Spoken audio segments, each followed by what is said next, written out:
Assalamu alaikum, ladies and gentlemen. Good evening, everyone. Thank you for being here again, or if you are here for the first time, welcome. Today's lecture, ladies and gentlemen, is something really very special because we used to talk before about all kinds of photography fields, but today we will talk about ideas. And I think this will be very interesting for everyone. Little bit orientation as usual. We will do it about 3 hours, and there will be a break in between. This will be around 6:35. This is a sunset prayer break. If you wish to pray, there is a room next to reception, or if you wish also, there is a room in the ground floor. Don't forget that this lecture is live streamed on YouTube. You can share it with everyone or your friends or families who cannot make it to be here. And yeah, after the lecture, there will be certificates outside. Thank you very much and enjoy your lecture. And thank you for coming, Talani. Thank you. Everyone, how are we? Thank you very much for coming. And we're going to be spending a couple of hours together. So I want to try and make this as informal as possible and try and talk about this sort of abstract idea of where ideas come from. You know, I've been a professional photographer for a really long time. I started off when I was 17 years old, growing up in Australia. I was actually born in India, and then we moved around all around the world, and we ended up in Australia when I was 9 years old. So I've spent an awful long time in Australia. And I went to school in Australia, I went to university in Australia. And I think it's very important, all the things I'm telling you about where I was born and the path that I've taken as a photographer. It's all very important because it affects the kind of images that I make now. I've just turned 50 years old, and all the things that I've done around the world, the places that I've been brought up, the experiences that I saw, the good, the joy, I've done a lot of war photography. In my old days, I've done a lot of sports photography, and all those things have taken me to a place where my images are different. And I'm not special at all. I think each one of us, regardless if you're a professional photographer or if you are just taking photos with your iPhone, I think it's the same story. You have a profound effect on how your images are taken by your life experiences. So if I can go back again, as I was saying, I was born in South India, we lived in Malaysia, then we ended up in Australia.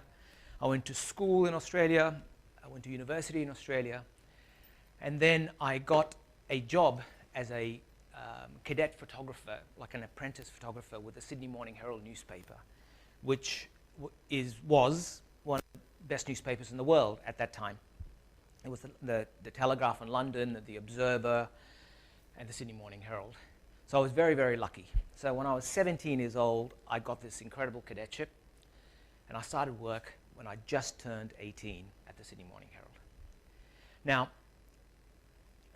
when I was at school, a couple of years before that, part of my photographic studies and part of my art studies, they used to take me to the New South Wales Art Gallery. And that's where this story of my lecture starts off. Strange place, you may think.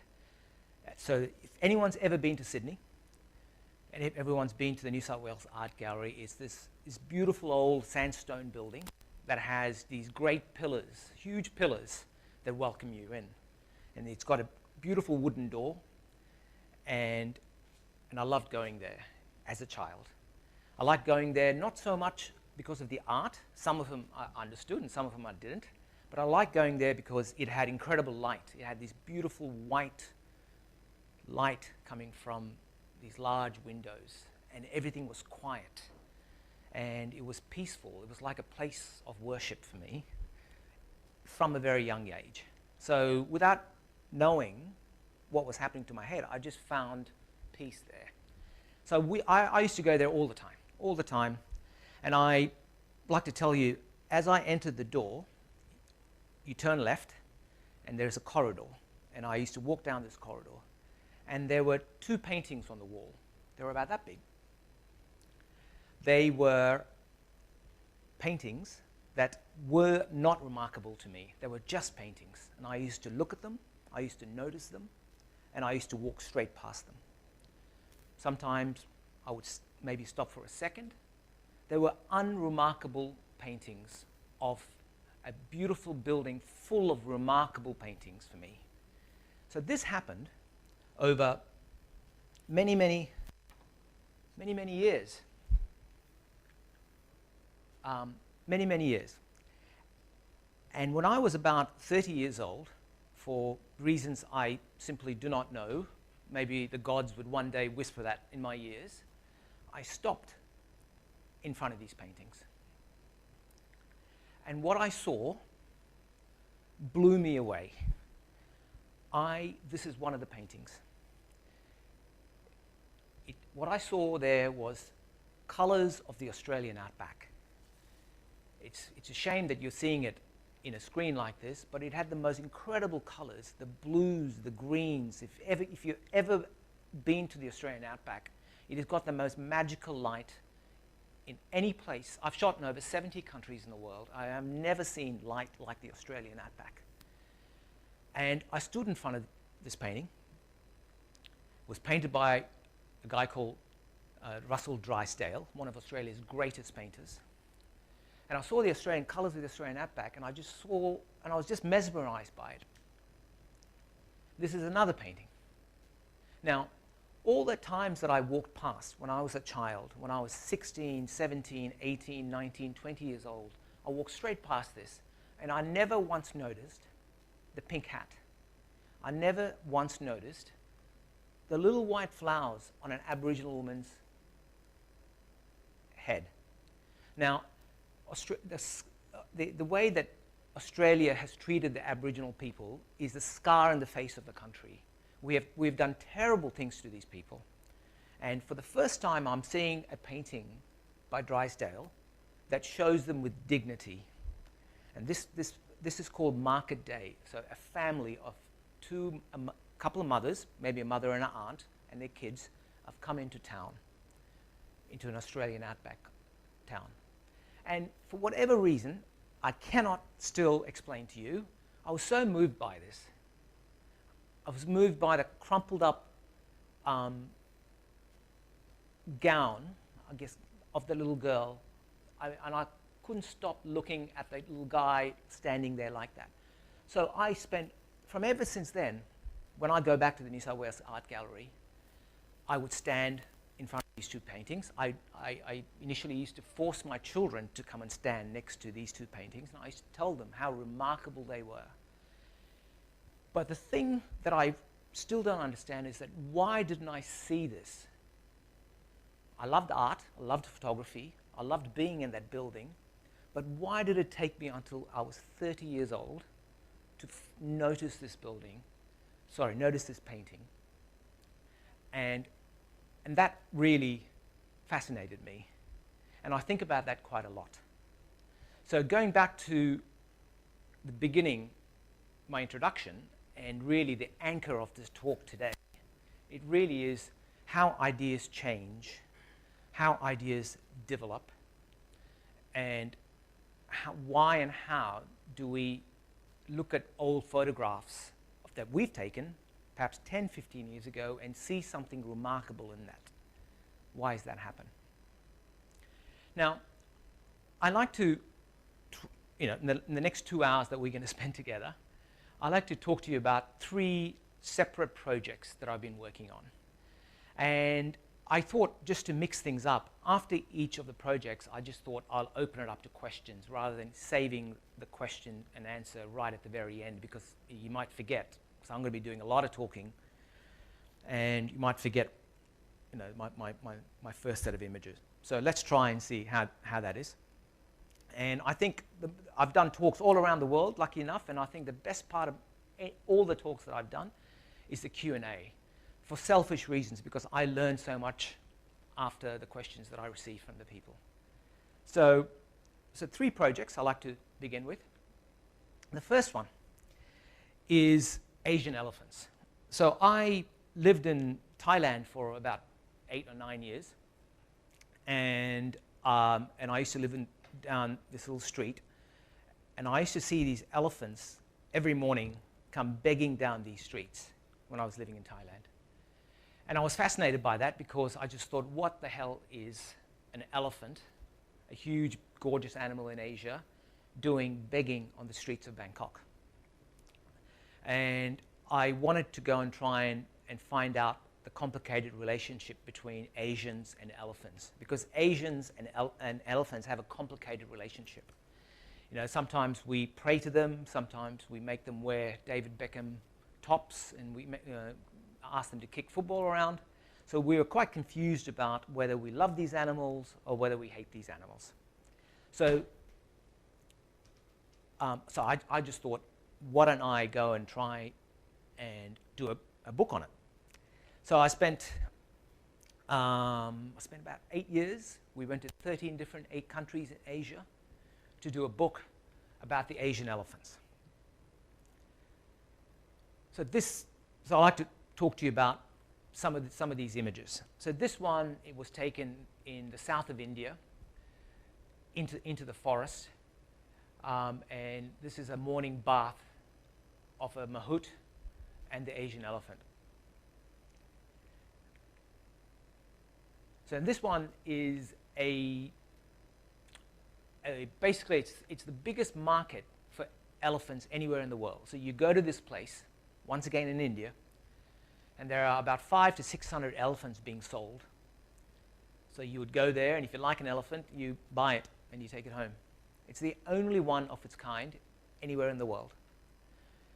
And of course, since COVID, all that's been completely closed down, and there's talk that will never happen again. So if you have any questions, just throw your hands up, and I can just jump in, because I think that's the best way of doing it. Yes?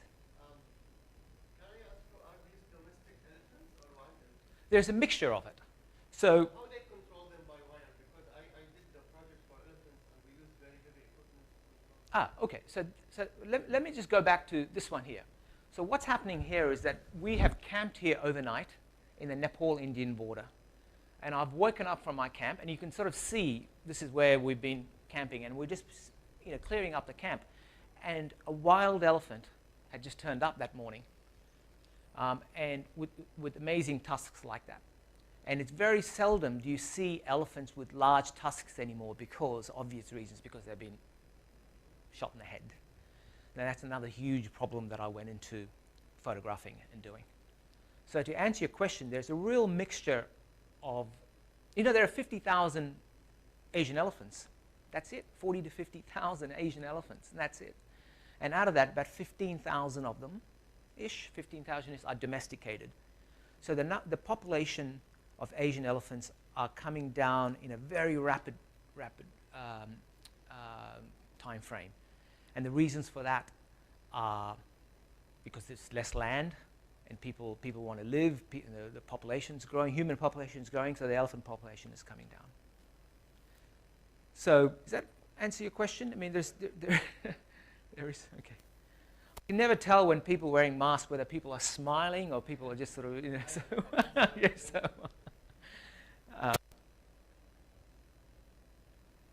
so yes, the marketplace.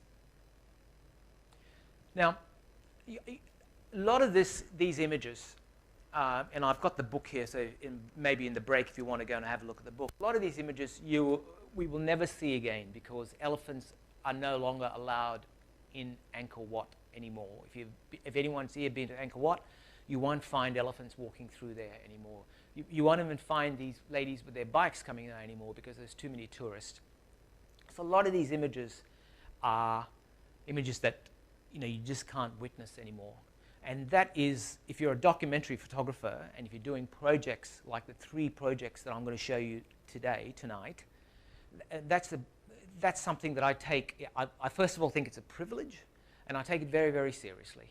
That the images that you're making today, in 10 years' time or in 15 years' time, people aren't going to see it. Now, I say that, honestly, I say that with all humility. It's just almost, sometimes it's a curse because you feel like you need to do a good job on it. I'm not saying this because look what I've done. But it's a wonderful feeling that when we're gone, that we leave something like that behind, because these elephants will never walk down those streets ever again. We know that. So I take that. Does that make sense? I mean, I take that very, very seriously in my work, and, which I'll be showing you. And I also did a very large body of work on how we humiliate elephants without knowing. Now, this is a place in the Vietnam-Chinese border where these elephants never step on grass. They are born in captivity. They're locked up, and every day, 7 days a week, this is what they do. They grab some kid, and the kid's having a great time. There's nothing wrong with that. But this is not what elephants are supposed to be doing. And they're supposed to be, living a life of elephants, really. So I've done a lot of work with elephants just doing bizarre things, like drawing and painting and playing basketball, kicking a football, playing tennis, for goodness sake, So all kinds of stuff. So it was very important to do that. And the more people see these type of images and the more they understand why they shouldn't be doing this, the better off they are. So that's also my goal in doing these images. But you have to admit, that is such a bizarre sight, isn't it? That's in Thailand. These elephants get to ride bikes, and every now and then they go a bit crazy and they kill a couple of people. Then they close the place down and off it starts again. So the book really wasn't just about pretty photographs of elephants. It was more about trying to understand the complex relationship between us as human beings and elephants. Why do we, as I said before, why do we worship them in 1 minute, and then why we we abuse them in the other minute. And going back to the ideas bit, I lived in Asia for all my life, really. I was born there, but I never really saw these delicate matters when I was a photographic student going to university when I was 20, 21, 23 years old. So it took me a long time for me to realize the importance of just not taking 1 or 2 nice photographs of elephants, but doing a whole range, 13 countries over 8 years, to try and do something which sort of a body of work which actually means something. So that's, once again, a ridiculous image of someone doing chin-ups on a tusk of an elephant.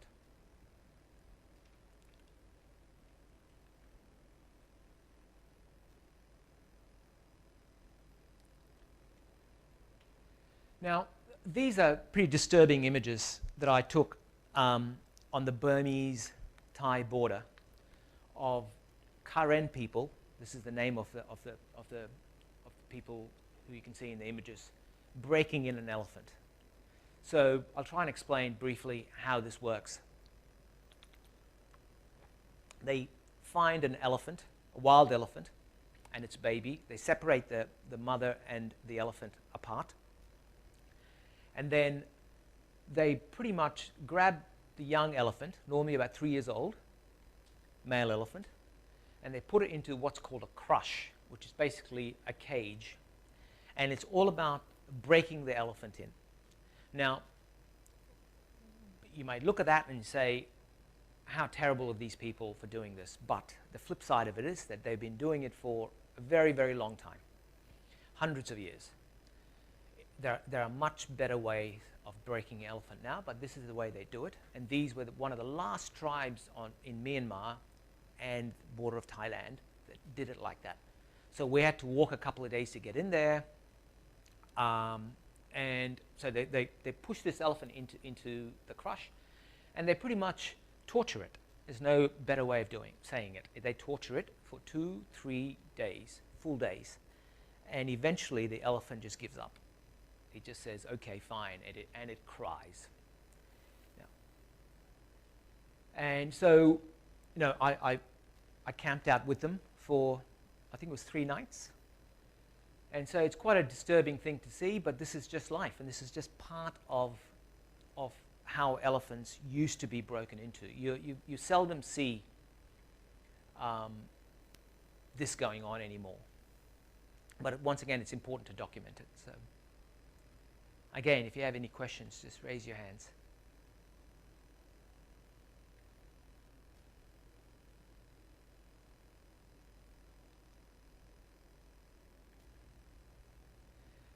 Also, you know, there are really beautiful images of elephants in the mist in Nepal, with tourists going off to play water polo.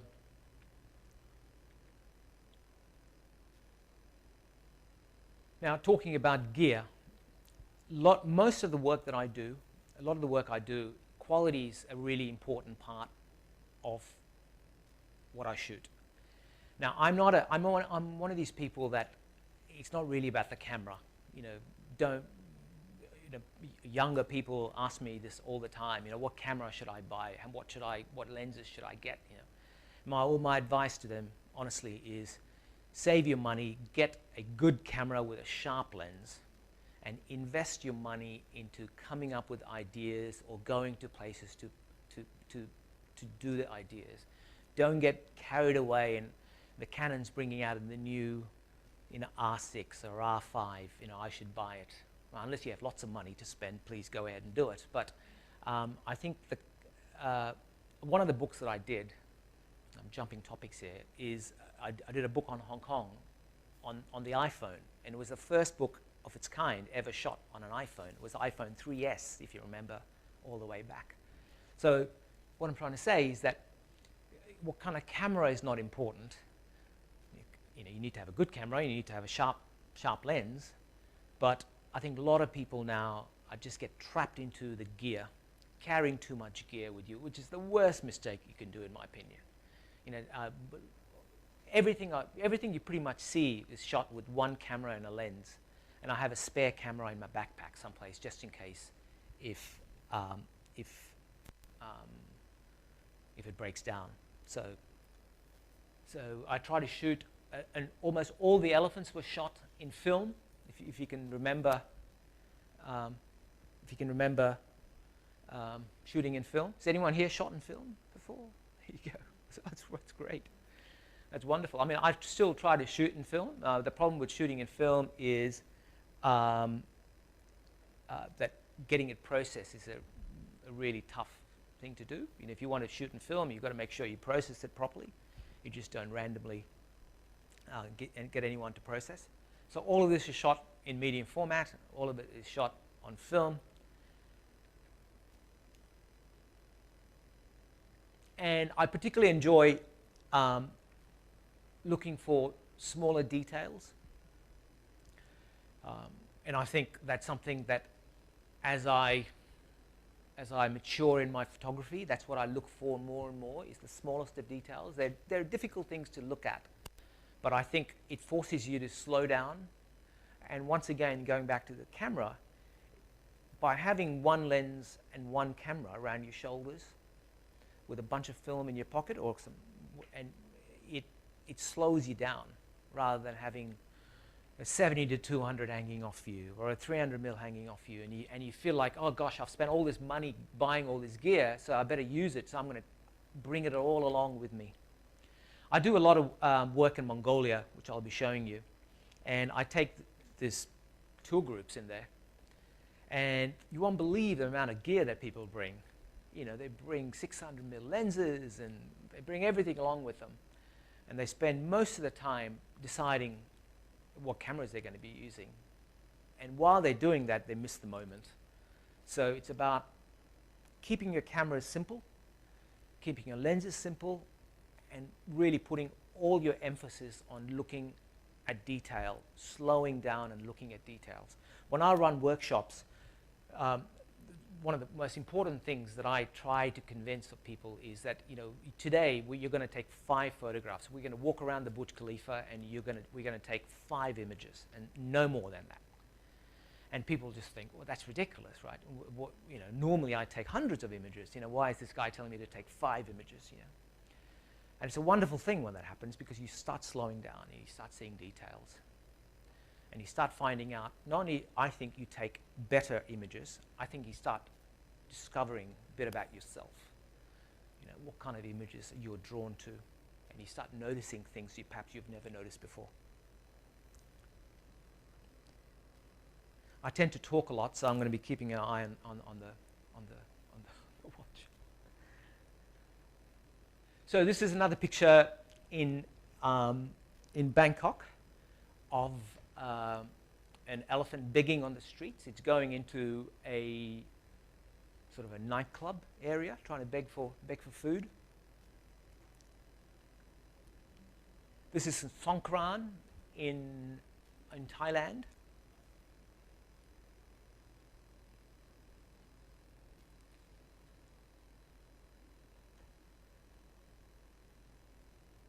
Now, certain parts of the world, this was shot in Sri Lanka, it's considered good luck to take your newborn baby and walk underneath the elephant 3 times. And my parents eventually saw the book that I produced, and they told me that apparently they did that to me when I was a baby. So yes, lucky. Yeah, it is. You're supposed to be lucky. That's correct. Yeah. And also, stepping on elephant dung as you go around is also meant to be extra lucky. I always thought it would be wonderful if someone managed to. Well, wouldn't it? When I see that image, I would think, wouldn't it be wonderful if I can find that man and give him that image? But of course, things happen so fast, and I'm terrible at sending people photographs. So. Also, the book is full of really bizarre images of elephants being transported through urban landscapes. And this is a truly remarkable woman. Her name is Kun Lek. Lek in Thai means small. And she's an incredibly remarkable woman who basically, it's a miracle why she's still alive, because her job is to go and find abused elephants, and she takes them and she brings them back to her amazing sanctuary she has in Thailand. And I shot this for Time magazine, which I used to do a lot of work for. And they made her Person of the Year, and which is a big thing. And it was double page spread in Time, and it was all great. And then she told me a funny story about she was overseas when that happened, and she told me a funny story about when she came back and landed in Bangkok, and there was a lot of media waiting for her at the airport. And one of the Thai media said to her, "How does it feel to win the Nobel Peace Prize?" Because they got it completely switched around. They just thought she won the Nobel Peace Prize rather than Time magazine Person of the Year. So once again, lots of portraits and lots of details of elephants. I'll just flick through them reasonably fast. So I'm getting to my next project, which is about Hong Kong. Now, Hong Kong is a place that I lived for a very long time. I lived there in the late 80s. It's a place, and I basically moved to Dubai 2 years ago from Hong Kong. I've done 3 books on Hong Kong. It's a place that I love more than any other city I've ever lived in, and I was brought up in Sydney, so it's a very high bar. The reasons why I love Hong Kong is the energy of Hong Kong. You know, I've done 3 very, very different books. One was about people, one was taken on the iPhone, and my last book, Hong Kong, is called Wind Water. Now, wind water translates to feng shui, and if you know what feng shui is, it took me a long time. I knew feng shui since I was a kid, but I didn't know it was wind and water. So we used to live in this tiny little flat in Hong Kong, and I used to have a small study which overlooked Hong Kong. And I would watch these storm clouds every day, these incredible storm clouds. And that's one of the, as much as I love living in Dubai, one of the things I really miss about Dubai is that there's no clouds in Dubai, right? And I think it does something to your soul, something to my soul, not seeing clouds. And Hong Kong, you know, I used to see these incredible clouds sweeping through Hong Kong, and then the mist and the rain of Hong Kong. And I used to be mesmerized by this. So I used to grab my tripod and my cameras, and I used to go upstairs to the car park, and I used to start taking photographs of clouds and mist. And for no reason, because I just felt good taking photographs of clouds and mist, long time exposures. It was peaceful, you know, watching, you know, pressing a button for 2 minutes and watching clouds go through the viewfinders. And so that's how this project, Wind Water, started off, of photographing elements of feng shui, you know, mist and rain and storms. And eventually, at some point, I realized that there was an important body of work to be done looking at Hong Kong, unlike my last 2 books, and looking at Hong Kong and not photographing the people, but photographing feng shui, photographing the elements of Hong Kong. Now, going back to the very beginning of our talk, I could not have done that when I was living in Hong Kong the first time around. I wouldn't have seen it. I wouldn't have got it. I would have seen the chaos and the people and the markets and everything else, which my first book was about, and I would have done that. But I think sometimes in your journey as a photographer, certainly I can talk for myself, which has been long and it's been taken lots of windy roads to get to, this project waited there like a living, breathing thing, like those 2 paintings in that Sydney gallery, waiting for me to arrive, if that makes any sense. So a lot of the times ideas are just right in front of you all the time, but they're a living, breathing thing. And I talked to many photographers. Recently, there was a big gathering of photographers in Sharjah, where 40 of the world's best photographers, and I was showing my work there. And there were some really the best names in the business, you know, Brent Sturtons and Paula Bronsteins, and we're all sitting down, we're just talking about this. And what was remarkable was, regardless if you were a Steve McCurry or Brent Sturton, or if you're a young kid from Dakar who's coming up in the business, think about ideas and think about all of a sudden seeing it. It's something that fascinated all of us. And so, yeah, so this body of work, I just couldn't have done it 20 years ago. So I'll just flick through reasonably quickly, and I've got a slideshow that I'd like to show to you, and then perhaps, if you have any questions, please. saves me, I can stop talking and you can talk. When you start to think about a new project, the idea is to start it from you or somebody hire you, like I'm thinking of a project about elephant, I'm doing the project, then I'll try to market it. Or somebody, magazine or some agency, they ask you to do project about this, like iPhone or something like that. Yeah, I think the question, I'm just saying that because people in YouTube perhaps can't hear you. But I think the question is, where do would the ideas come from someone else, or it comes from you, or someone asks you to do it, or whether it comes?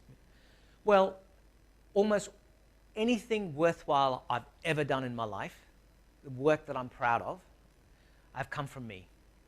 For example, the elephants. It's just sitting there in Thailand watching these elephants come down the street, and trying to think, why are they treating this elephant? Why are they drugging these elephants to beg? And then watching an advertising for beer or cement with the elephant's name on it, and remembering growing up as a kid in India thinking, what, we're going worshipping the elephant. So I think the ideas all come from you, and it's about just, for me anyway, it's just watching and listening. And no one ever calls you up and says, you know, here's 100,000, can you go and do a book on something? And a lot of the times it comes from you and whatever is important to you. Yeah. Sorry. Okay, like you write a subject and you start a project. Maybe it will take 1 month, maybe it will take 10 years or something like that until you finish it as you like it. So on this prayer, sorry to ask, but do you have another income or how do you manage it to Yeah. spend your life? Yeah. doing what you- Well, the question is, you know, how do you eat every day, basically, right? Okay, so that briefly, you know, you as to survive as a photographer is, you know, you're not going to get rich doing it, but you have the richest of lives. So it's very, very important to have for me, to survive, to have what's called your money jobs, right? So that's doing a portrait of someone, doing your advertising work, you know, doing your commercial work, selling prints, doing books, keeping your name out there. At the same time, you work on projects that are important to you. At any given time before COVID hit, I would have at least 5 book projects that I'm working on. I have no idea which ones are going to. It's like planting 5 seeds of flowers. You know, you just don't know which one's going to survive.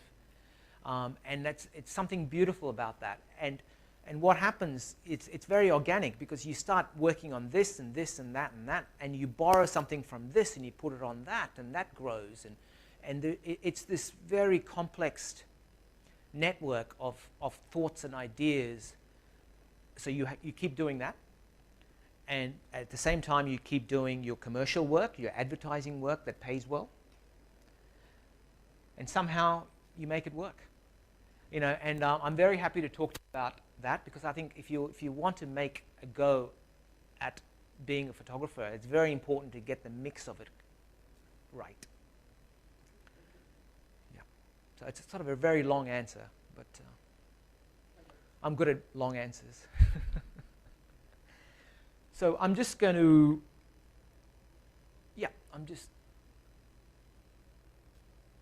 now I'm going to try and show you a slideshow at the moment. And you know, what you'll see in the slideshow is these abstract. I mean, this is Hong Kong. It's a city of 8 million people, and that book, Wind Water, which I'll show you later on, it's hardly got any people in it, and it's all about elements, and it's all about the search for the qi, which is in Chinese called a qi, which is the energy. And the reason why I love Hong Kong is because I can feel it and taste it every day. It's the most remarkable place I've ever lived in my life. And because that's the reason why the feng shui experts say that Hong Kong has got the best feng shui anywhere in the world. And it's true, regardless if you're a religious person, regardless whether you believe in God or don't believe in God, it's got nothing to do with that. It's something about combining mountains and rain and mist and water, and you put them all together, and it creates a strength, you know, an energy. And the book really is about all those things. Bit difficult to explain, but yes. Power of the place and feng shui. It's then the end it will become like the power of the place. Yes, you can feel the power of the place, and the book is a question of you know, what is it? What is, I mean, feng shui could be moving tables around. Yeah, because I read about architect, so as part of the subject feng shui, I interested about 2-3 years before to have it in the interior design. So I read about it, that how you manage with the element, with the direction, with the light, with even any subject you have, in the end to give some power to the place or something like that. Sure. So the question is, you know, feng shui could be a couple of things. Feng shui should be how an architect like yourself would position a table or a room, or what the window shows. But feng shui is also translating, as I said before, it's wind, water, and it's about the elements, right? Feng shui is about elements. And for this project, I've just taken the elements of feng shui and stretched them like a rubber band as far as I can photographically. And it took me a while to figure out what I wanted to do. and once again, going back to the core of what we spoke about, is that I had to be ready. I had to see the city that I loved and lived for a long time, to see, spend time in the city to see it that particular way. So invest time into Hong Kong, because I couldn't have done it if I didn't invest time in the Hong Kong. I couldn't have done this book if I didn't love that city. And that's the journey again. And you asked me a question before about where do ideas come from? I think it's a path. You take one step at a time, and I cannot stress that enough. And that's one thing that I wish to, give you as a small token of a gift, is that I just think you need to invest time in your photography and your ideas, because and I think that's the most important thing. If you want to do good work, I think investing time and patience. I hope I'm not lecturing you, but I think that's what I learned over the many years that I've been doing it. Now I'm going to.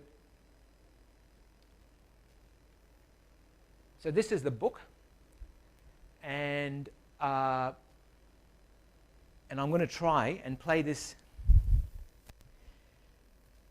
slideshow. And Mohammed is waiting there just in case if I screw this up. So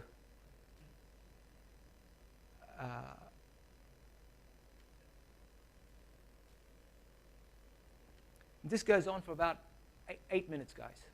And if you can dim the lights down if someone's there, that would be wonderful, please.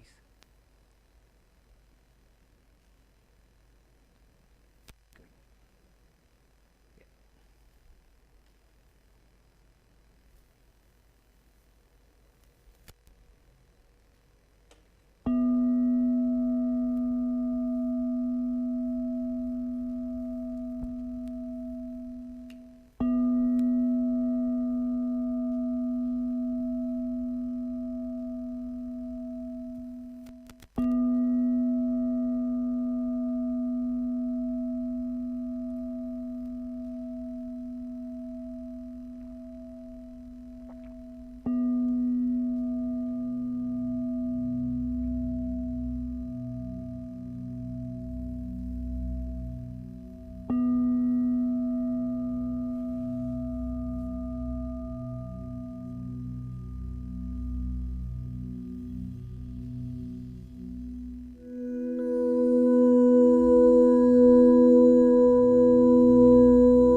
you.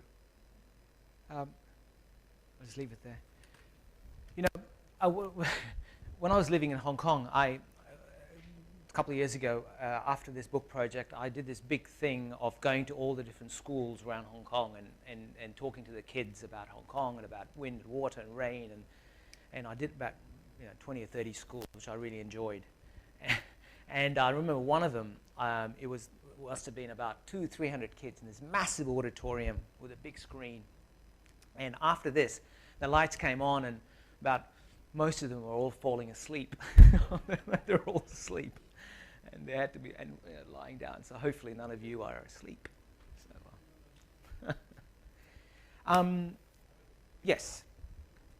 How do you deal with photographing portraits of people that are unknown and then publishing them later? Is there something that you're always aware of and you carry like a form or you got like a sign, or is it something like candid where it's just...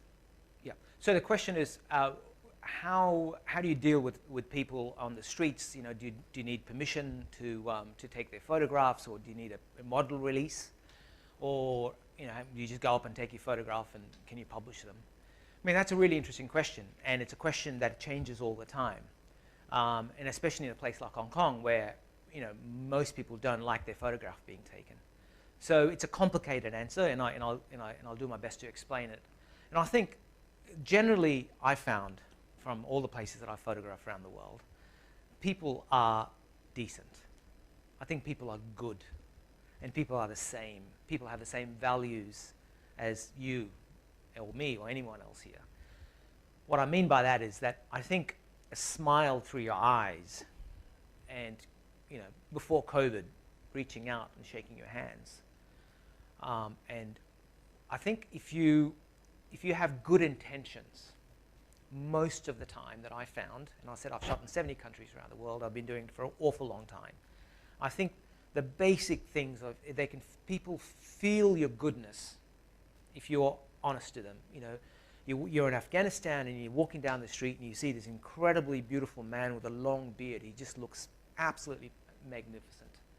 And I smile at him and I'd say, and I take his photograph. And he knows that you're doing it because you've found something interesting. But I think if you go in there guns blazing and start taking photographs in your face, of course you would do that. You wouldn't want someone who looks different to you going up to your young daughter or your young friend or your girlfriend or wife and taking their photographs. But perhaps if you smiled. Yesterday, my family and I went down to Sunset Beach, near Kite Beach. And I saw this beautiful, they were a Lebanese family, and a man and the lady sitting there. And I was with my kids, and I just saw this beautiful photograph. So I went up with my iPhone, and I smiled to him, and I said, it's such a beautiful photograph. And I started taking photographs. But if I didn't smile and if I didn't respect them, he would have said, what are you doing? So a lot of the times I just think that. But also I think it's very, very important to, if you're shooting it for commercial reasons, it's fine for a book. You can get away for magazines. But if you're going to sell that to Louis Vuitton, then you've got issues. That's when they can come back and said, they can't do it. So it depends what you're doing it for. For documentary purposes, most of the time you can get away with it. But it's a gray area. So there is no definite answer to it. Is that yeah, okay. I've totally lost track of where I was going. Any other questions about Hong Kong that perhaps you wanted to know? It's the reason why. Some people say the reason why do I shoot in black and white? I'm very comfortable shooting in color and in black and white. I've done a lot of major projects in color, but I think the elephants, the first one I showed you, and the Hong Kong, because of the tones and because of the light, because a lot of the times I'm working in quote unquote not nice light, and there's no such thing as bad light, in my opinion. When it rains and when that's when you really should be out there taking the photographs. So a lot of the images that you saw there were thunderstorms and clouds and like rainstorms and so forth, and that's when all of Hong Kong was back in their rooms, in their homes. I used to go out there. So I like working in quite bad light conditions because I think they tend to lead to extraordinary images. And also the fact that most of the time you're the only ones out there. When these huge storms used to come rolling into Hong Kong, no one in the harbour, everyone is back in their homes, and you're the only one witnessing it. And it's truly a magical thing to witness. It's stuff that, same here, I guess, if there's a sandstorm out there, and that's what I think you should be out there photographing, not running away from it, because you're going to see something that no one else is going to be witnessing. Yes?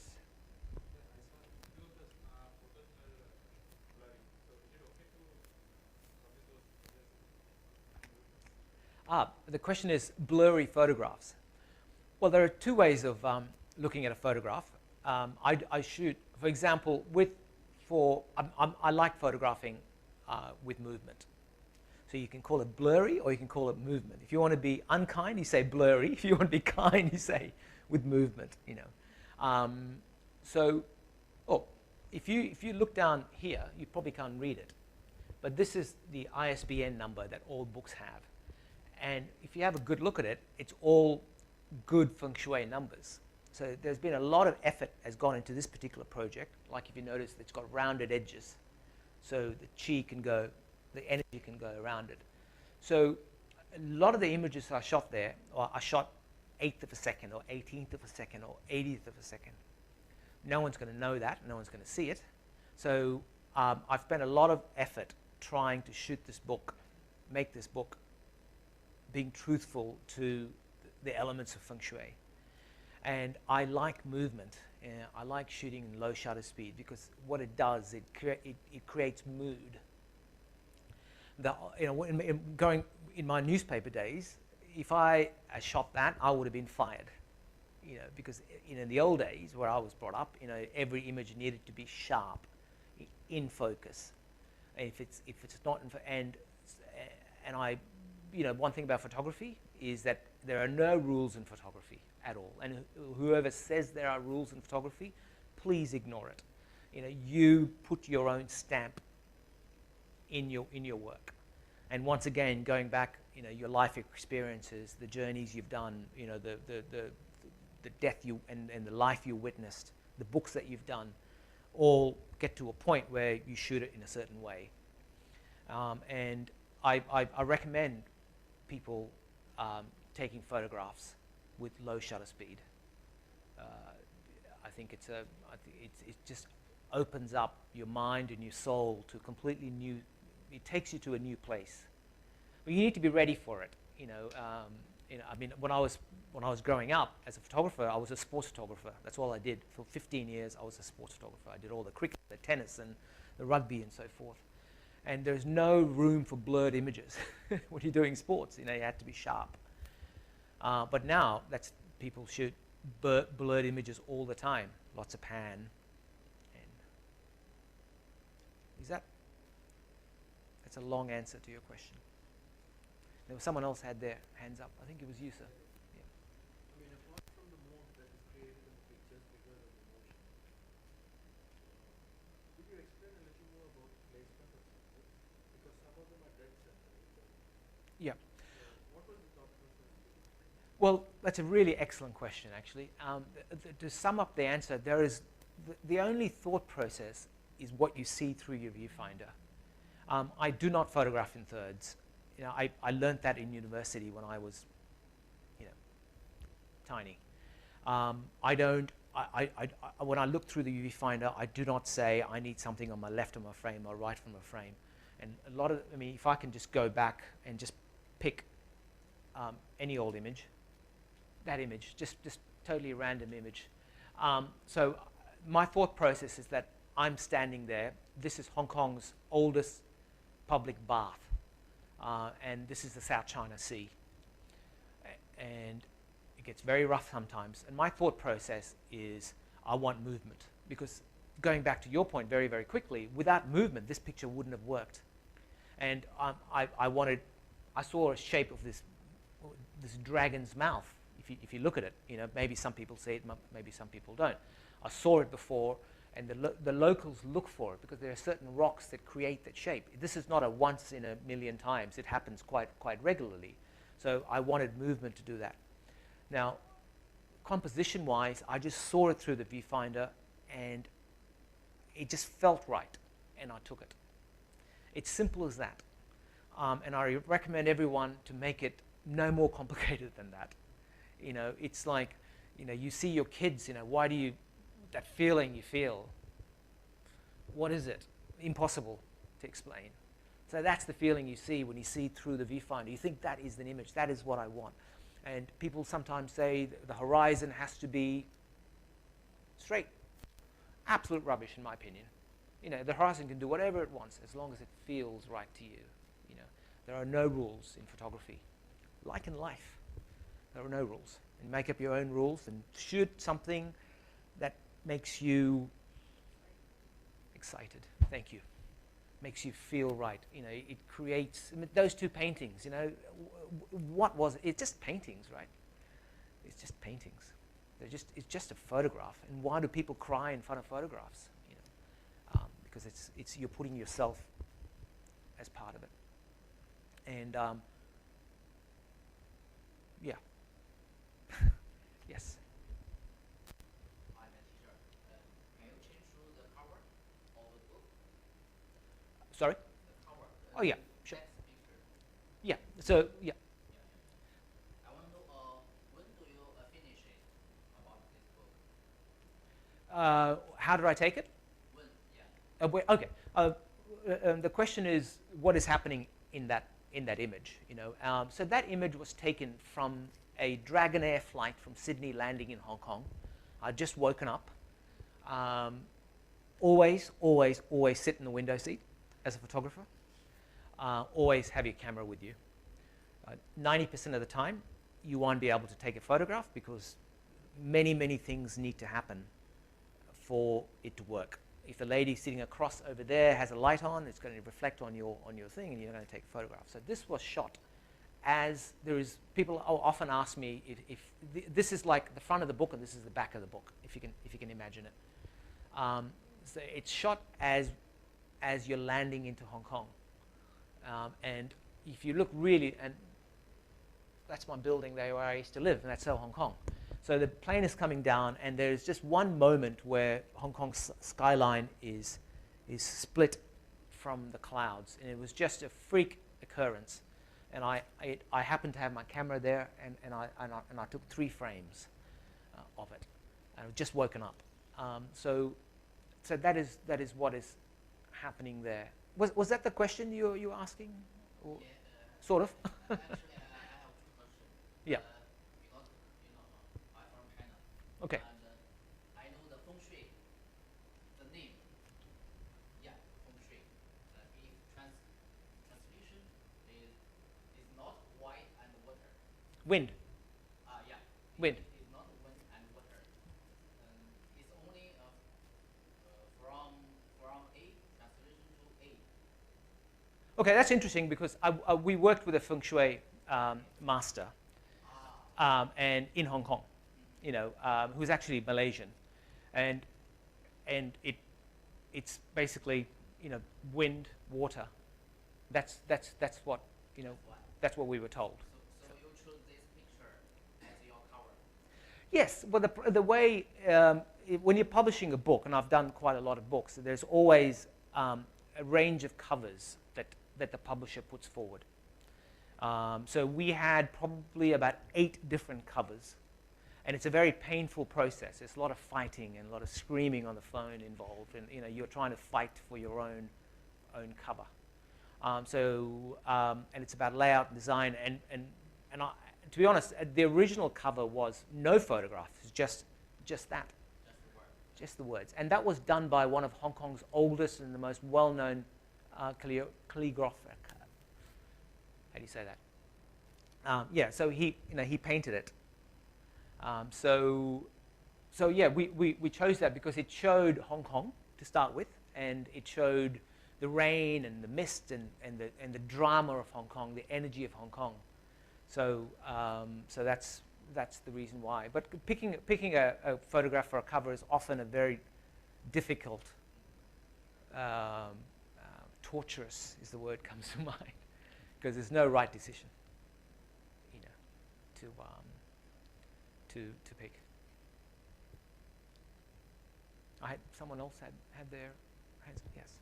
Yeah, there is one of the photos showing the word looks like rocks in this. The one I showed before. Yeah, the water looks like a rock. This one. And it is the shooter in kind of a boat on boat, right? On, On a ship. I'm not quite sure which one. Yeah, this is plain water. This one? No.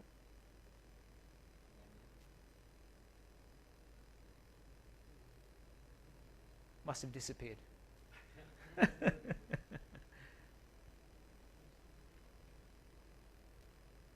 So we're going to stop for a break. There's a lot of talking, and then we're going to come back, and I'm going to talk to you about Mongolia, a place that I love and I've visited many, many times, a place that changed my life. And we're going to talk eagles and foxes and wolves and the Altai Mountains and big open skies, and I'm going to show you more photographs. So I think maybe we should stop now, or if you have, and then come back, or unless you. Yes, of course. Yes, if anyone else has a question about Hong Kong. Has anyone been to Hong Kong here? Okay. Is that the impression of Hong Kong that you had, or did you have a picture of more people? And but you know, Hong Kong is 70% of Hong Kong is national parks. You know, I sound like a tourism ad for Hong Kong, but I promise you they're not paying me. But people think of Hong Kong and then people think about people. You know, people think, oh, people, crowded buildings. It's furthest from the truth, because 70%, 71% of Hong Kong is national parks. It's one of the greenest cities in the world. And people say, oh, rubbish, absolute rubbish. No, yeah, it's one of the greenest cities, and you can see it, right? I mean, all that, you know, it's so much of it is open spaces, and of course the people are there and the buildings are there. And as I said, my first book was really about the people and the building. So this one was trying to look at Hong Kong very, very differently. And there's no question that you can do something very, very similar on Dubai. You can do a book on Dubai without buildings and highways. So once again, you know, if you're a keen photographer, it's very important to try and find ideas that haven't been done before, and just looking at the city very, very differently. Yeah. Sorry, you're just waving. Okay. I don't want to start my next project because next slideshow, because then we can't stop. So let's take a break, and yeah, we'll come back. Hopefully, come back. 20 minutes, yeah? 20 minutes. Yeah, 20 minutes. Okay.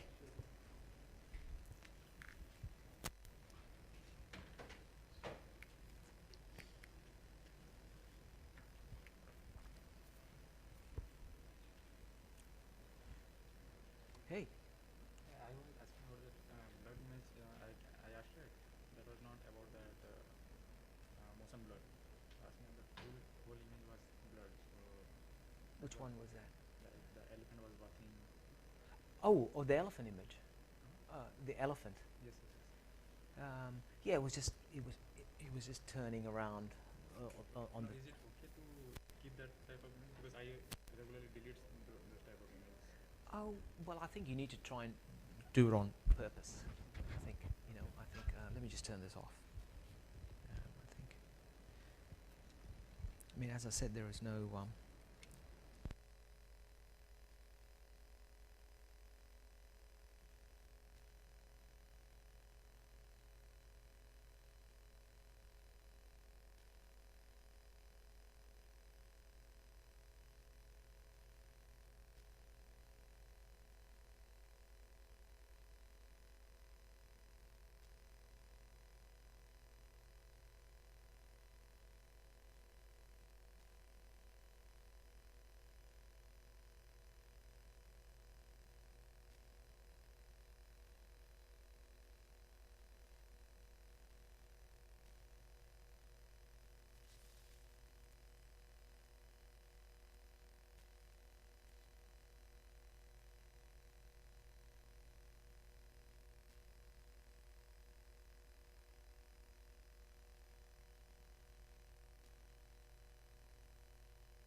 Just testing the mic. Yeah, it works. So let's just, I'm just going to flick through where we.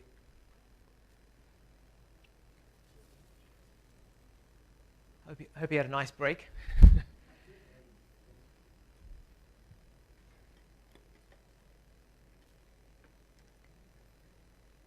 So before I move on to the next topic, next book project, if there is any questions about anything else, you know, yeah.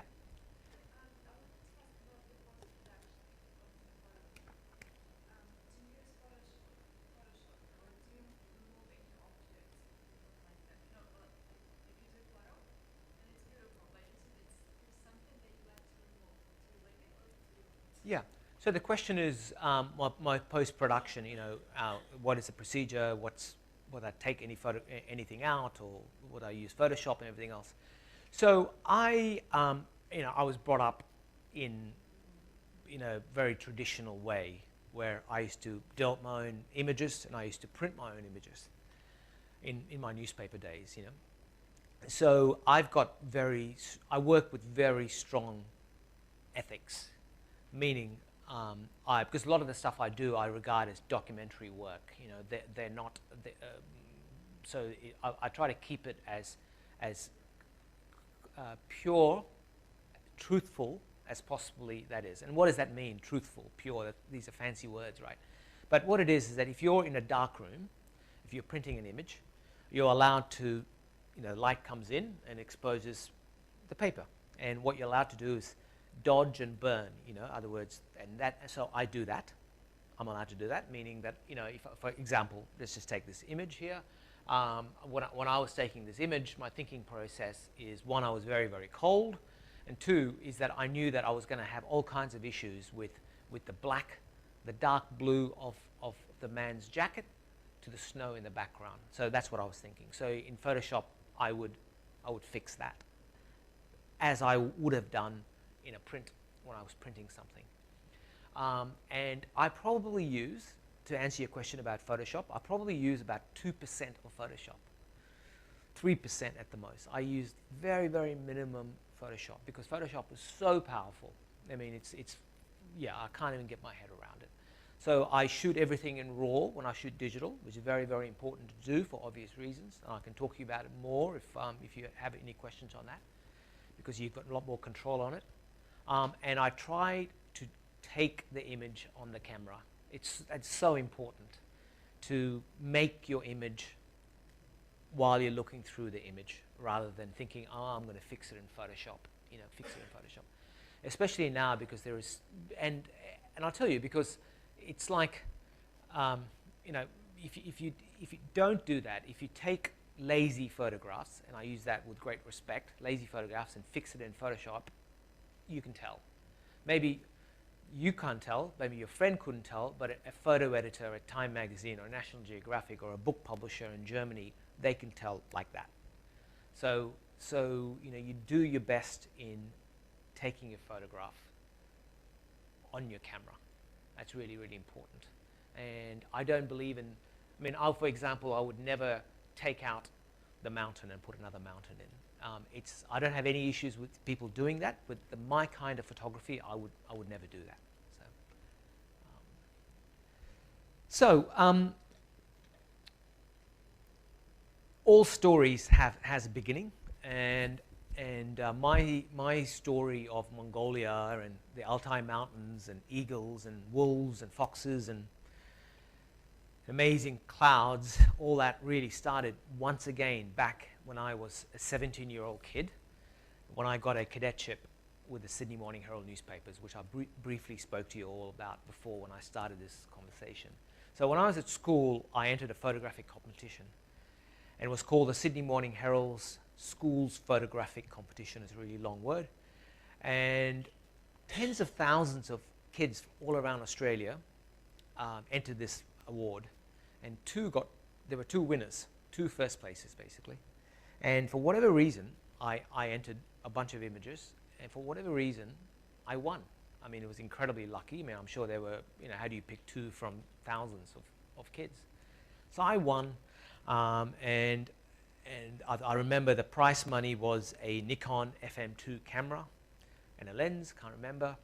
I had 1 year's subscription to the Sydney Morning Herald newspaper, which my dad was very happy about because we were getting it.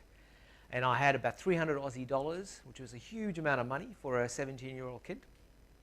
And right down the fine print was a job, and we'll pay for you to go to university. Right. So I remember my dad was, his business wasn't, he had a tough time for a few years with his business, and you know, he was going to borrow money from the bank and send me off to a university in Texas to study photojournalism. And I walked in and I said, Dad, you don't have to do all that because someone else is going to pay for it. So very, very fortunate. So I get a job with the Sydney Morning Herald, just turned 18 years old, and off to work I go. So the Sydney Morning Herald offices used to be in this beautiful old building in the middle of this CBD of Sydney. And it's an old building, and the photographic department was on the 6th floor. And on the 5th floor, the journalists used to be. And there was a room, a small room, as you walked in, and in that room they kept copies of all the international newspapers, all in a row. Everything from the New York Times to the Washington Post to, you know, the New Zealand Herald, off it goes. And it was all stringed up, and you would walk from, you know, looking at the New York Times, and you would walk and look at the Telegraph in London. And I used to spend a lot of time in that room, and it was really a window of the outside world for me. It's the first time because I lived in this little Australian bubble where it was football and going out with your friends, and that was it. That was my world, you know. And I loved being in there, and I would go through, especially the sports pages, especially the foreign pages, and read about the news and look at the images and be blown away by it. And it was there for the very first time in a British broadsheet, I think, that I saw a photograph in the foreign pages of a man standing on top of a snow-covered mountain holding a golden eagle in his hands, a bit like the image you see sort of here. And I remember reading the caption, and the caption read that it was shot on the Altai Mountains in Mongolia.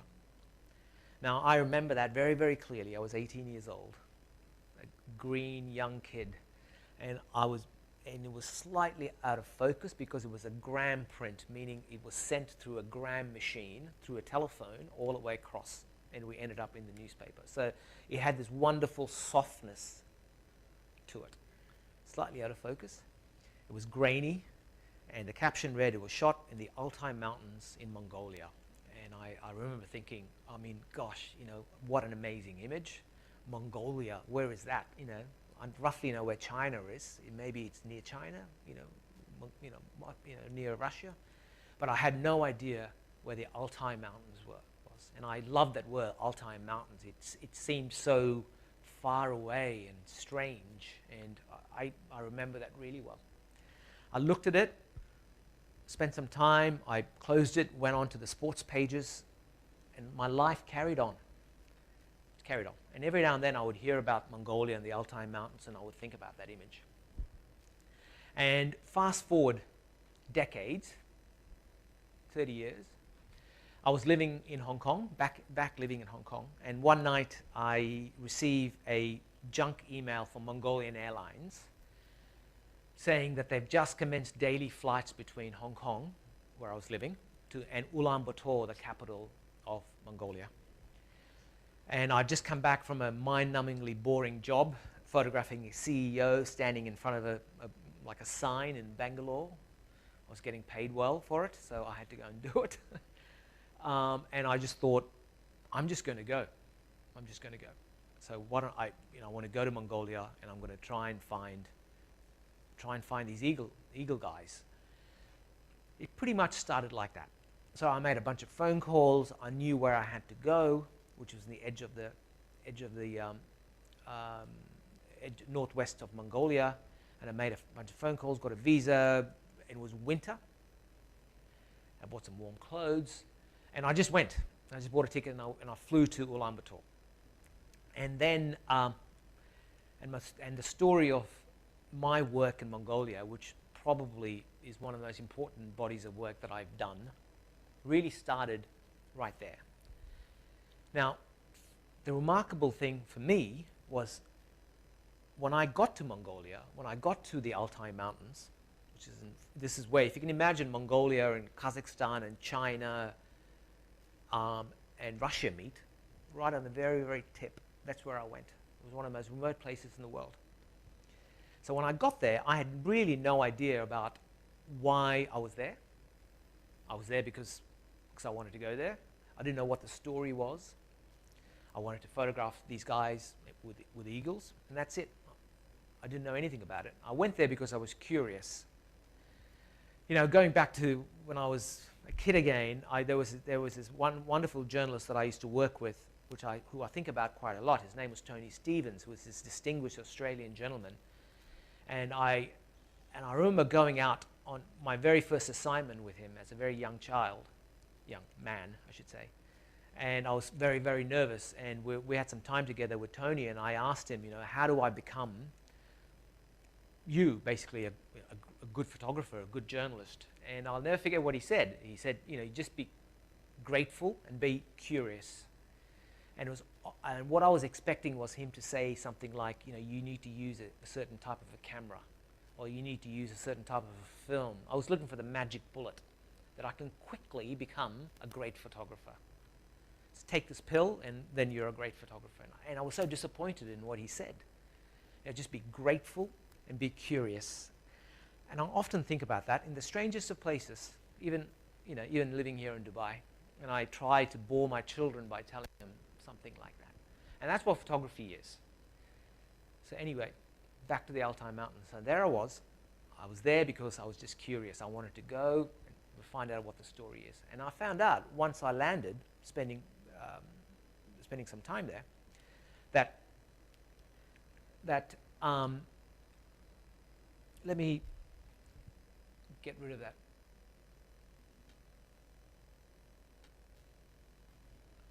Oops.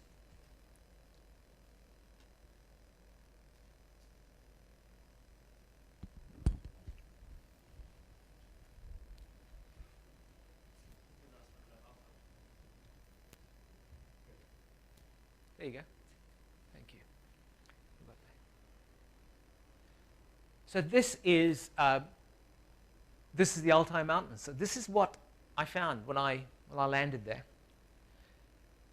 Incredible landscapes. You travel for days without seeing anyone.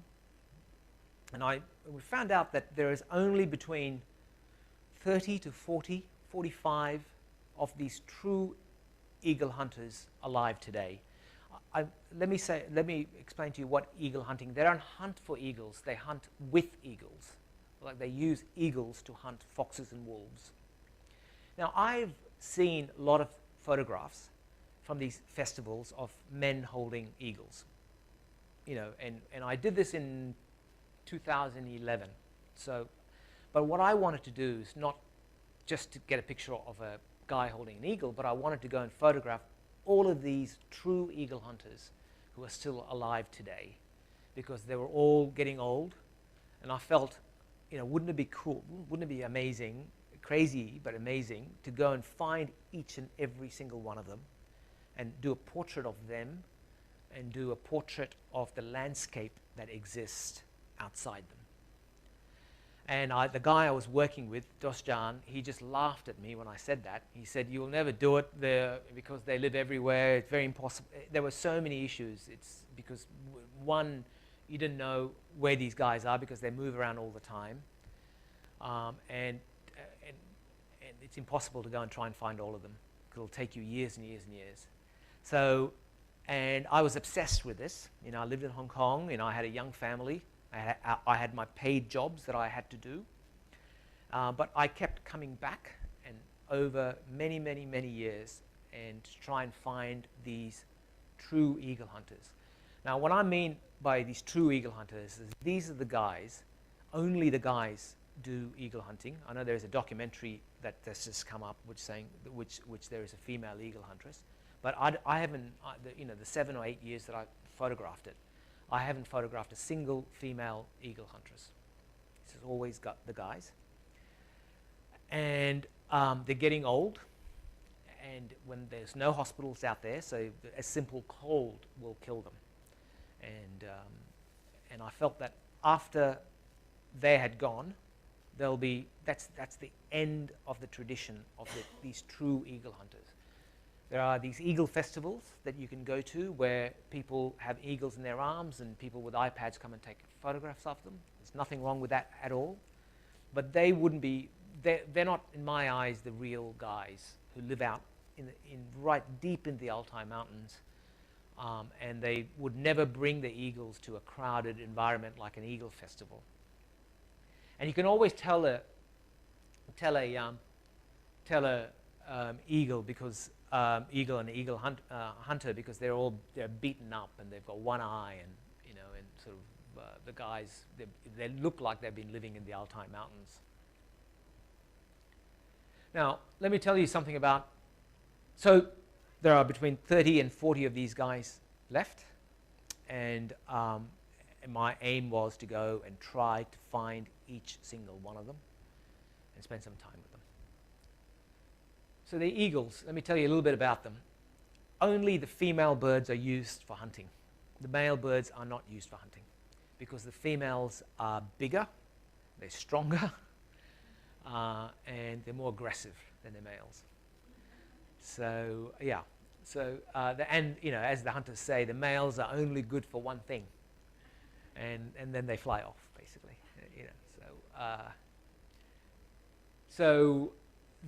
And also it's very, very important. There's this tradition of keeping birds in people's homes. Only the men look after them, and they get them when they were young. So they get a bird which is about 6 to 8 weeks old. Even there's no real science to it. Say between 4 to 6 weeks old. That's how they get the birds. So the reason for that is they want a eaglet that is seen and tasted fresh kill. They don't want to breed them at home. So they want a semi-wild bird because they need the birds to be wild so they can go out hunting. So that's really important. So they climb up into the rock faces and they snatch the eaglets when they're about that age. They bring them home, and something truly remarkable starts to happen then. There's the whole project and was anchored on two things. One, of this famous eagle hunter, which I'll show you, and two, it's about the bond between man and an eagle. And it's really about the love between those two. And it's strange because these Kazakhs, they talk about love all the time. And the women in the gers, in the house, are always complaining that the men spend way too much time with the birds, and they hardly spend any time with them, and they love them more than all that stuff. So they bring them home, and the men start feeding these birds by hand 3 to 4 times a day fresh meat. And they sing to them, they spend time with them, they ride off into the mountains with them. And this is where, it's like a dog, this is where the chemistry between the bird and the man takes place. And this took me a long time to really understand. And this is, once again, talking about investing time in your projects. You cannot do that in 3 or 4 weeks. You can't just fly in there and do that because you just don't understand it. It took me years for me to understand that because I went back countless times over very, very long periods of time.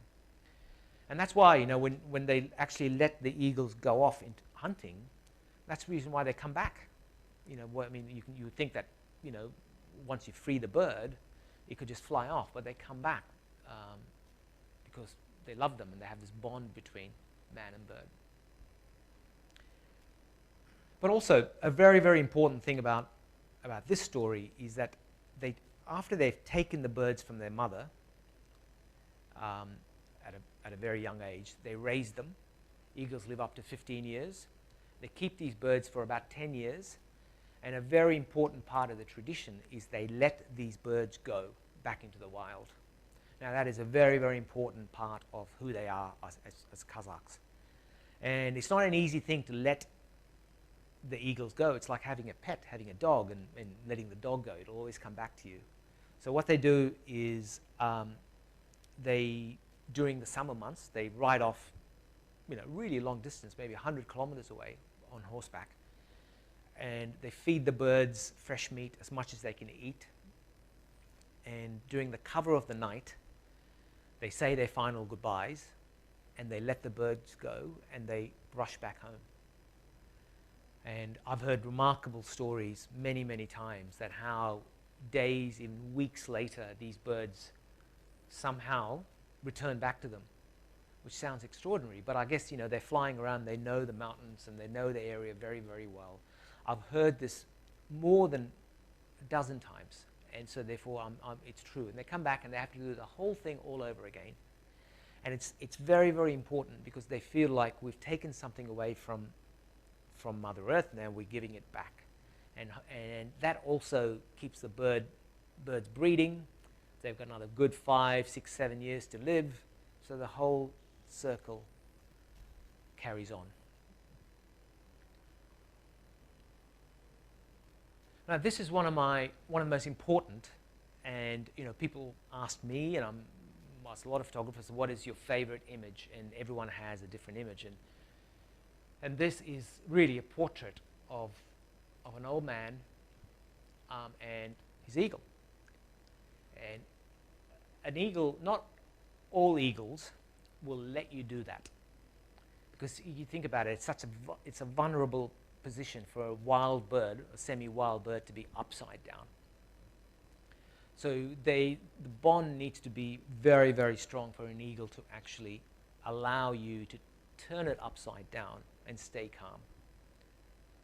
And one of the coolest things about doing this project is because I spend so much time with them, I would find out about all these little bits of information that you could only find out if you live with them. As I'm talking to you, I'm looking at that and I'm thinking about the time I was standing and taking that image. And I just remember the old guy, through my translator, was telling us that the eagle's been with him for a long time and it's time to let it go, but he can't. I remember him saying that he actually, that summer before, that was in winter, that summer before, he actually went out to the mountains wanting to free the eagle, but he couldn't do it at the last minute, so he brought it back. So he's got to try it again this summer, and he will let this one go because he needs to return to the eagles. All these little tiny little sort of unremarkable moments, which are truly remarkable. And the most amazing thing is, I really think it helps me be a better photographer, because I take all that information and when I do my portraits, I look for certain elements in it that shows the humanity in it. And I really hope that makes sense, because I think that's such an important part of taking images, regardless who you are and what you've achieved, is to put your life experiences in the image. And for that reason, this image is, it's a very important image for me in the book. Now, if you remember, if you look, it looks like it's a backdrop. So I used to take these backdrops, which I used to get hand painted in Hong Kong, and I used to take them to Mongolia, and I used to set up these backdrops. And I used to, if you're interested, I use reflectors. I didn't take any lights with me, so I just used reflectors. So one here and one over there, and I would just throw nice soft light onto it. A lot of the times there's snow cover on the ground, which is and there's always, I like working in overcast conditions. I generally don't work in blue, bright sunlight, because it gives you very, very harsh shadows.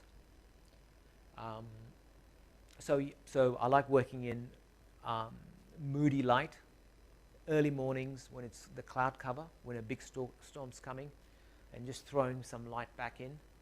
Eagles, like elephants, are very difficult things to photograph because of the fact that they're just big black gray blodges, basically. An elephant is just if you look at an elephant, it's just a big dark blodge, and you need to be very aware of that when you're shooting. Again, you try and do it on camera rather than rely on Photoshop. Photoshop comes in handy, but do it on camera. And they wear these incredible fur jackets made out of wolves and foxes, incredibly warm and incredibly heavy. So this is once again, we were on horseback, and these guys were going off to hunting. So we were just, we were riding around for a really long day, all day long, and then I see these four guys with their eagles going off. Now, going back to a question that someone had before, I'll just move that out of the way. Someone had before about composition. I personally, I love, having lots of skies, in my images, especially someone like Mongolia, where there is so much happening in the skies all the time. So I tend to make a lot of skies and make the land and the subject matter very, very small. Once again, a photographic textbook would say that you could never do this. You should never be allowed to do this. I disagree. So I'm looking through the viewfinder and I see these incredible clouds, and then I'm just trying to get these guys into the frame to going past. So if there are any questions, please just raise your hands. I think it's really nice to have questions as we go. So I did a lot of portraiture when I was in Mongolia. And as you can probably notice, my Hong Kong book and this are very, very different. Very, very different. And that is because a lot of established photographers have the same style, you would notice, from 30 years ago until now. Now, my style is very different. I'm confused. So I think that's because it's the way I started in a newspaper. So I did everything from hard news, violent scenes, war zones, to football, to portraiture. So the road has been really windy for me with my photography. And I enjoy doing different types of photography. But the important thing is, you've got to try and capture the soul. And portraiture, a simple portraiture of someone just looking into the camera. It could be simple, but it's one of the most difficult things to do in my book, because it's about trying to capture who they are and what you think they are into the image. And that takes a lot of time. For example, this particular image, I recall, I've seen that man, that young boy, grow up. I think I stayed with them in 4 different years, the same family. And they got to know me, and I photographed this poor kid so many times.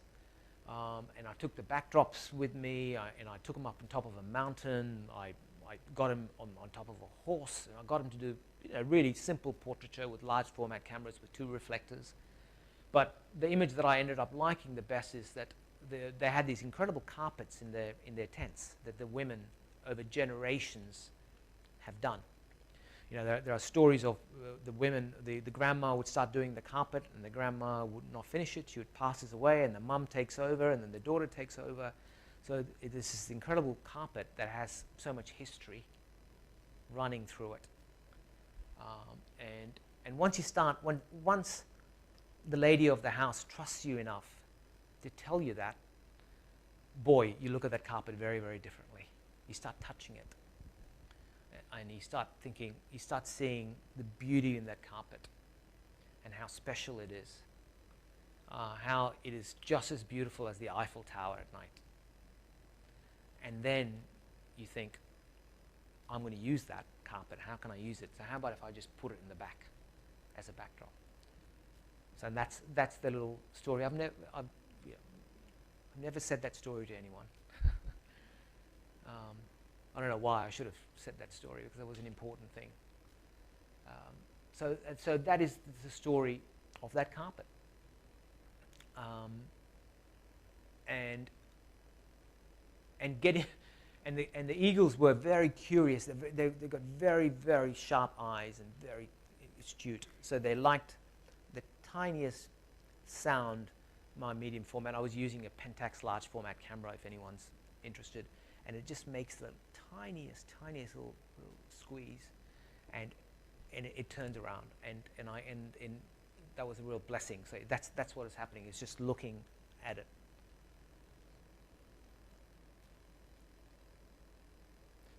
And also, this is probably a very good time. These folks are Kazakhs. They're not Mongols. So there's very, very big difference. So Mongolia, there's 100,000 Kazakhs that live in Mongolia. They're very, very different to the Mongols. They look different. They pray to different gods. The only real thing that connects them really is their herders. You know, they have different poetry. They have different songs. The Kazakhs are Sunni Muslims. The Mongols are Tibetan Buddhists. And there's only about 100,000 of them. And they all live in the Altai Mountain. Well, not all, but 90-something% of them all live in far northwestern Mongolia. So you can tell he's more Turkish looking rather than Mongol looking, right? They're so handsome. They're just such handsome people.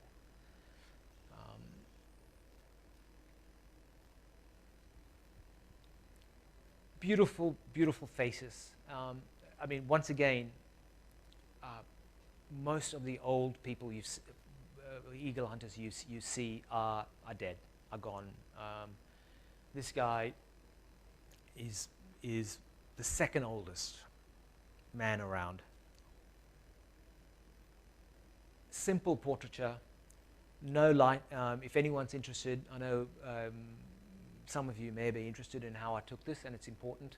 It's simplest as you can possibly get. There's nothing fancy about this. If you can imagine, I'm standing here, and right here there is a glass window, and it's snow outside. Early morning, lots of snow outside, and the snow just pumps out the most incredibly beautiful light through. And I just sat him there. He's very, very weak, and I took probably about 50 to 100 frames over maybe hour and a half period. And he was eating, and he was laughing, he was coughing, having a little snooze, and looking out the window. And then I ended up with 10 or 15 images, and I had to pick one. And that's the editing process. And he had green eyes. I could talk about black and white versus color. And it was just for me, it was just a very thoughtful moment of this, old man who probably have never left the Altai Mountains in his whole life. Once again, a very simple portrait. These are all taken years apart, and they all look like they've taken at the same time, but they haven't. So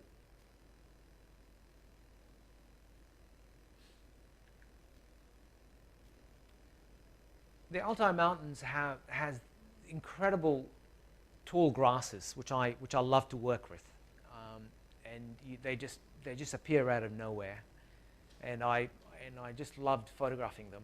I just photographed countless images of just grass blowing in the wind, because I had so much time that I didn't take any photographs. I just hung out there. I used to ask these guys, what do you do, when you go off for 2 or 3 days up in the mountains herding your yaks and sheep? What do you do? What do you think of? And I remember once one of them said this beautiful phrase, which I'm going to want to use as a title for my next book. He said, "We listen to the wind," which I loved. And I've thought about that quite a lot. The fact that, coming from Hong Kong, which is a bustling city like Dubai, you go somewhere like the Altai Mountains and you totally slow down, and there isn't really that much there to photograph. You can do landscapes, and every now and then there's a guy with eagle turns up and you photograph that, but a lot of the times you're just waiting around. And that could be frustrating, A, or B, the most wonderful thing in the world, which is you just sit there and you listen to the wind. And yeah. Any questions? Now give me a break. You can ask. It saves me to stop talking. Now, this is a very important photograph. This is a portrait of Ora Khan. Now, Ora Khan, and that's his great-granddaughter, Nazgul. Now, Ora Khan is the oldest, the wisest of all the eagle hunters in the land. You know, he's like Michael Jordan of eagle hunting, you know. He is 6'2", he's handsome, he's tall with broad shoulders, he's got hands like sandpaper, he's gone blind in one eye from a fall. His wife died about 10 years ago, who he said he misses every day and looks out the window and hoping she'd turn up. He's had over 20 eagles in his life. Now, he became this very important figure to me. Every time I would go to Mongolia, I would always go and try and spend a few days trying to find him. One of the times that I walked in, after about 8 months being away, and he said that he was blind. So he said, I knew it was you when you walked in. And eventually we asked him, how do you know it was me? And he said, because I can smell, you smell like soap. Which is funny because I hadn't had a shower for 20 days or something. I love those little beautiful moments, you know.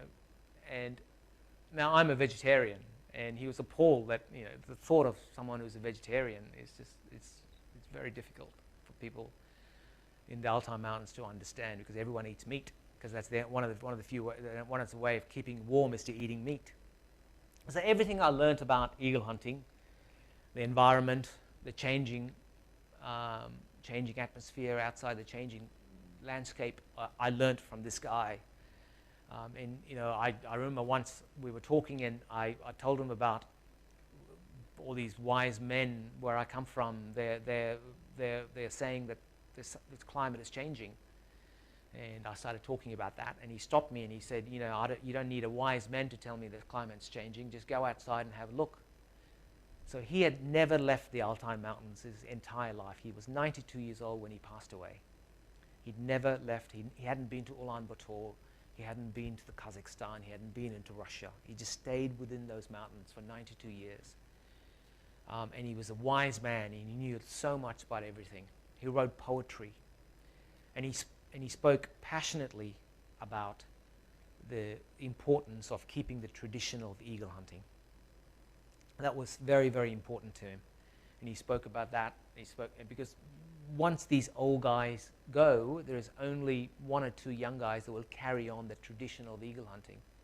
Because as a young teenager, kid, they want to go. China's building a road from that part all the way down to Ulaanbaatar, you know. And so as soon as you build a road, there's work on the road, and everyone wants to work on the road. And you can't blame an 18-year-old Kazakh teenager to work on the road, because he wants all the things that all teenagers around the world want. He wants to be educated, be close to hospitals. He wants to wear jeans, and he wants to go to nightclubs. You know, all the things that, you know, that my 18-year-old wants. So I got a feeling spending time with him that at first he thought I was mad. You know, to be very honest with you, he always used to say, you know, why do you leave your family year after year and return to the cold to ask me more of the same questions? And in the end, he said something really beautiful to me. He said, I'm glad, because he knew what I was doing. He knew that I wanted a document of not 1 or 2 eagle hunters, but all the old guys together, because it hasn't been done. Now, I'm saying that not because I think that I've done something remarkable, but I'm saying it because he understood what I was trying to do, which was very important to me. And he was grateful, really, that I was doing it.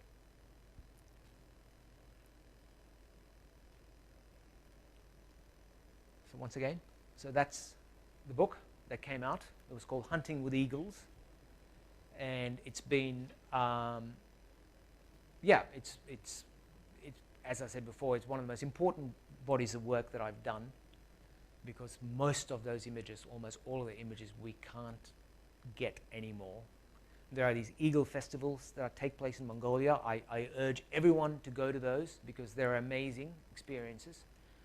But the eagles and the men you see there are not the real guys, because most of the real guys, when I started this talk, I said between 30 to 45, and I think that it's about a dozen of them left now, the true eagle hunters left. So I'd like to stop talking for a while and show you another slideshow, then I'll come back. And any questions? Yes? How do you communicate with them? Was there a middleman in between? Yeah. Just get some water, please. Yes, well, that's a whole talk in itself. So I worked with I had one of those Russian Jeeps, the most amazing vehicles God ever made. It's got 0 suspension, but it never breaks down. And I've spent many nights sleeping in that. And I had a driver and a translator and a cook. I mean, the worst cook in the world, but she was sweet. But all these weird things used to take place, and I never really understood them until I found out that, I've got to get this right, the cook was married to the driver, but now is going out with the translator. And once I figured all that out, so many strange things, so many bizarre fights, all that started, becoming obvious to me. But yeah, they were my team, and we would just we would start off at this place called Ulgi, where we met, and it was always in winter, as I said, and then we would say, well, we know we've done Orak Khan, and we go to Orak Khan's place, and we'll say, well, do you know where we should go, because we've met so and so, and then we would just head off in that direction. And sometimes we might find them in a day, sometimes it might take 2 or 3 days to find them. And then we just move around. Were you, I guess, at their home? Yeah. You were taking your stuff and camping everywhere? Well, it's in winter, so it's very, very cold. It's minus 45 degrees plus wind chill. It's incredibly cold. And keep in mind that I was born in Madras in South India. I'm not built for the cold whatsoever. I love Dubai for that. So they're very hospitable people. You would just go in unannounced, and you put your sleeping bag down and you stay with them, because there's no way of letting people know that you're coming. They were incredibly generous to accept guests without notice. Unbelievable. They're the most. It's absolutely part of the culture. We've been traveling sometimes for a couple of days. We get there and we're very tired and very cold, and they just let you in. I mean, of course they have to let you in, because what are we going to do? Sleep in the car like we did. But once I started, after a few years, I kind of knew them, and the word went around that this sort of strange-looking guy who's like from Hong Kong I obviously don't look Kazakh, so I stand out. And once again, someone was asking a question before about how do you conduct yourself. You conduct yourself with people like that. You conduct yourself like you always should conduct yourself. You're there. They know why you're there, why I'm there in winter. Why am I coming back in winter? Because I'm fascinated with their culture. It's certainly, people aren't paying me $1 million to do this. I'm doing this because I love it. And I'm so lucky that that's one thing about photography. And I said before, you have such rich lives. You mightn't be, your bank account mightn't be huge, but you have the richest of lives.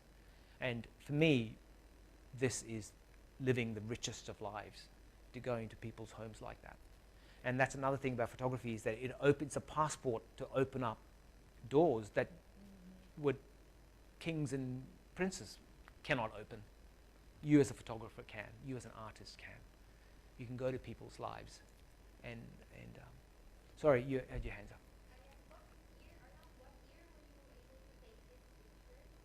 I started in 2011. It was in winter. I always went in winter. And November, December, January, February. It's ridiculously cold. You know, I always used to ask, you know, how cold is it? That was my thing, and they had two answers. And they had cold, not so cold. And when it was really, really cold, it was minus 45 plus wind chill, they would say cold. And if it's like minus 30, they say not so cold. So, and they all used to laugh. Say, you know, why do you want to know how cold it is? Because that's the first thing you do when you're really cold. You say, I wonder how cold it is. So, yes. Did you find out how they catch the eagles themselves? Yeah, they don't catch them. What they do is they climb up into the rock faces, because in that part of the world there are no tall trees because it's too windy and too cold to have trees.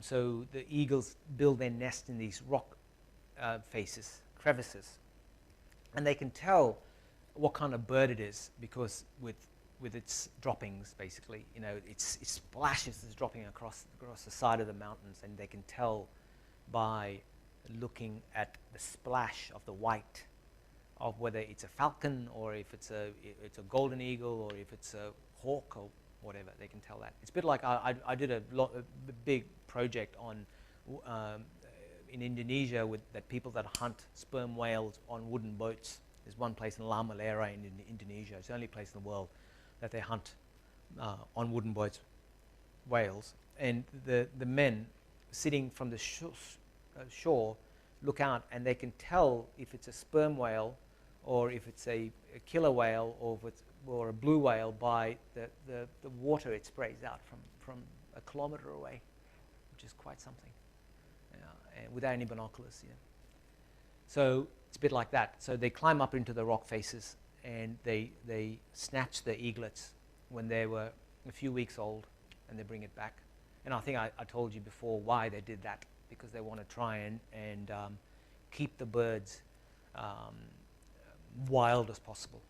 You know, they want to make sure it's tasted fresh kill, and they want to keep because they want these birds to be wild, because you know, even though in winter they bring them inside with the cold.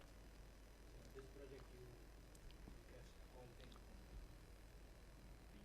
project, like how this catching the Yeah. I mean, some of it was very difficult to photograph. For example, the hunt was just almost impossible to photograph.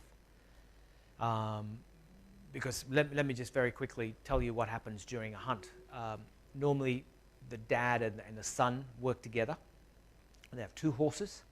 They have an eagle, always a female, and they only hunt during the winter months, because in winter there is snow cover, and the fox and wolves come out, and you can see the footprints on the snow, and they can't run as fast in the snow because there's lots of snow. So the dad goes up on top of a mountain.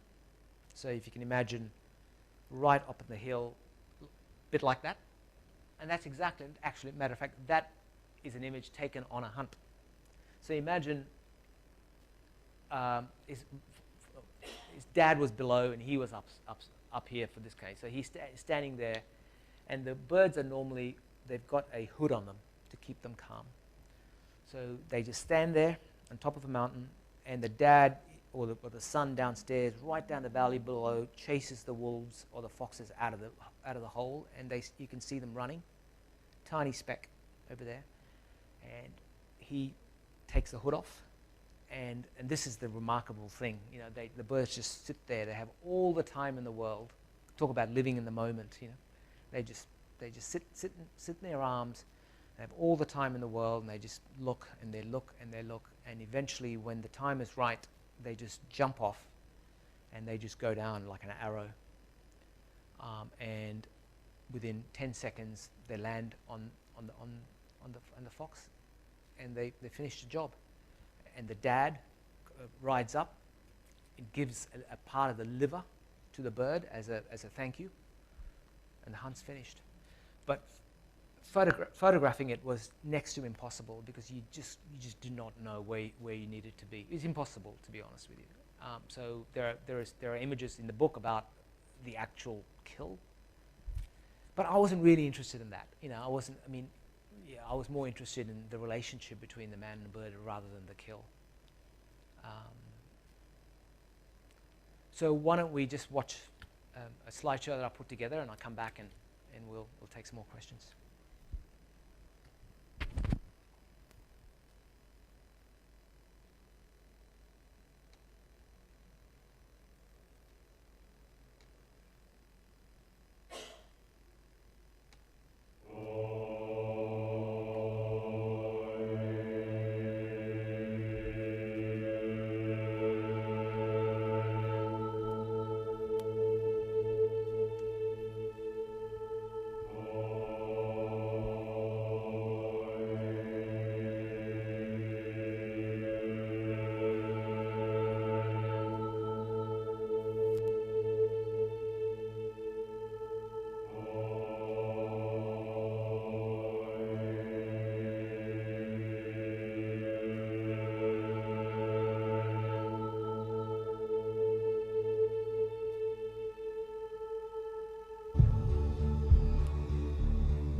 Now, I realize that we've got 8 minutes. Is that right? That's it. I'm sorry, I spoke too much. Yeah, so thank you for coming, and it's been great fun. So I'm sorry we have to finish it up. I've been obviously talking too much. So.